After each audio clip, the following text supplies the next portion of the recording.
Kapapanik ko nga lang ng loop natin mga kalapatids. Ayan oh, nabuksan yung pinto.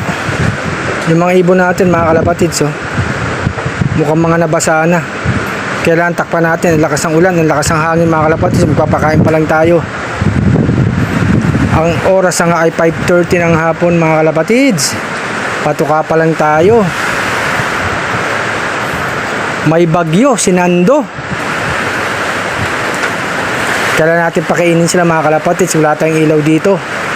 Ayun ang hangin oh. Tsaka ang ulan mga kalapatids. Narinig nyo, lakas mga kalapatids. Maligo na tayo sa ulan. Liguan na.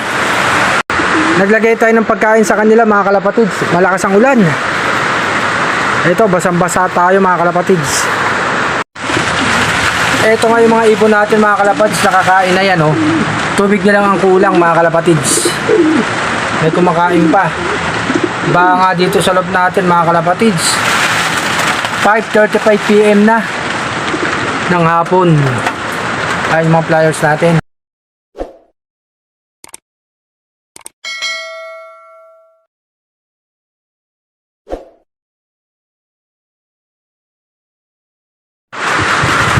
Tapos na nga tayo magpakain mga kalapatids. Yung pinto kanina tinali ko na. Tapos yung mga ibang trapal nilagyan ko ng tali mga kalapatids. Ganun talaga pagka yung loop natin walang bubong. Pag mainit bilad sila. Pag maulan basa sila. Ganyan talaga mga kalapatids. Kaya importante i-check lagi yung mga ibon. Lalo maulan. Yung kalusugan nila mga kalapatids. Malakas nga ang hangin. At saka ulan mga kalapatids. Mabuti nilang kahapon hindi ganito. Maraming nakauwi, may mga hindi nakauwi mga kalapatids.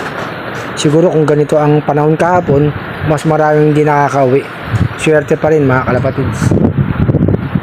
Ang oras nga mag-aalas 6 ng gabi mga kalapatids. Eto nga yung lingkod, yung mga ibon natin, check uli natin. Ayan sila mga kalapatids, ayan oh. Ayun sila. Tapos dito naman sa baba, ayun.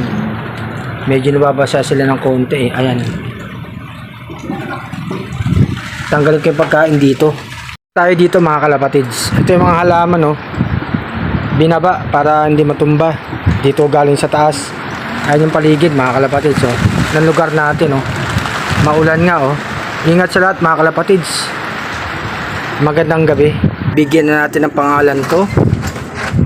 Ang maestro mga kalapatids.